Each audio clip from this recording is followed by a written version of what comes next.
Dobar dan, dragi pretplatnici, slučajni prolaznici, gledatelji, drago mi je da se ponovno vidimo.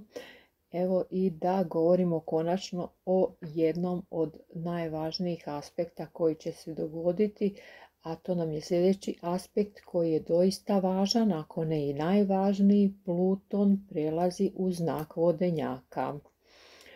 Budući da mu treba skoro 248 zemljanih godina da prođe svoju putanju oko Sunca, jer je on najsporiji planet, takozvani patuljasti planet. On će 23.3.2023. oko 13:20 promijeniti znak i iz Jarca će ući u znak vodenjaka. Pluton je u vodenjaku bio od aprila 1777. godine i još 2 puta će se retrogradno vratiti u Jarca. Biti će to 11.6.2023. do 21.1.2024. i 2.9.2024. do 19.11.2024. ali od tog 19. novembra, odnosno 19. studenoga 24. ostati će u vodenjaku 20 godina, pa da vidimo što nam donosi Pluton u vodenjaku. Pluton je, kao što znamo, planeta koja označava drastične promjene i transformacije. Vodenjak je znak ljudi, društva, ljudske humanitarnosti.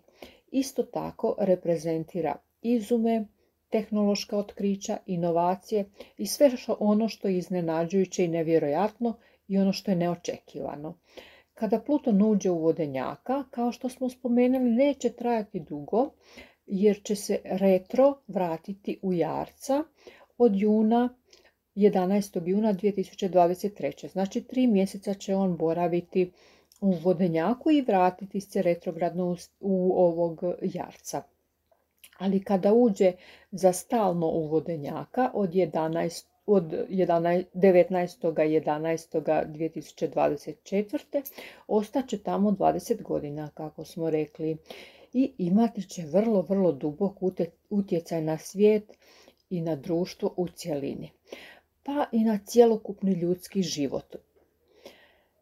Pluton znači regeneraciju i, kako smo prije i rekli u prethodnom videu, nešto treba završiti da bi nešto drugo moglo početi. Dati će nam priliku da način na koji društvo funkcionira, ono što vodimo, život koji vodimo, ono što želimo, ono na što smo se navikli da bude, biti će uveliko obuhvaćeno transformacijom. I, kako smo rekli, promjene mogu biti vrlo, vrlo dobre. Ali kod nekih ljudi koji neće željeti promjene, kojima je bilo dobro i do sada, njima će biti naravno loše, jer će se trebati nešto mijenjati. Sad, kratak period ovih od 3 mjeseca dok Pluton bude u vodenjaku od tog 11. od 23.3. do 11.6. Poruka koju će nam on poslati glasiti će ovako. Znači, da se pripremimo za potpunu promjenu, potpunu regeneraciju društva u cjelini. I za to se moramo pripremiti, jer će nas pogoditi. Biti će potrebno prilagoditi se i promijeniti način na koji smo navikli da funkcioniramo, a koji nam očito do sada i nije davao nekakve dobre rezultate. Trebamo prihvatiti činjenice da tako kako smo radili nije bilo dobro ili da nismo dobivali rezultate, pa hajmo onda probati nešto novo, jel? Zašto da ne? Kada Pluton uđe u vodenjaka, formirat će loš aspekt s Uranom iz bika, nešto proturječno, što će isprva protiviti se jedno drugome, pa će nam taj aspekt isprva pasti malo teško. Srećom, kada se vrati retrogradno u znak Jarca od 11.6. neće više biti tako nezgodno funkcionirati s Uranom. Tamo će biti i Jupiter. Evo, ovo je karta za 23. Znači kasnije će i Jupiter ući u znak bika, biti će ondje i Jupiter. Znači funkcionirati će i biti u harmoničnom aspektu sa Jupiterom i Uranom u biku, a i sa Neptunom i Saturnom u ribama. To nam daje vrijeme da se pripremimo. Jer kada bi Pluton stvarno ostao sada u vodenjaku i počelo razdoblje vodenjaka od 20 godina, jer Pluton kada uđe u vodenjaka ostati će ondje 20 godina, znači od 2024. od 11. mjeseca, izbjeći će se u biti taj kvadrat koji se dogodio 2011. godine. Znači kada je Pluton ušao u Jarca, a Uran je baš bio tada u Ovnu, onda se dogodio taj nezgodan aspekt, odnosno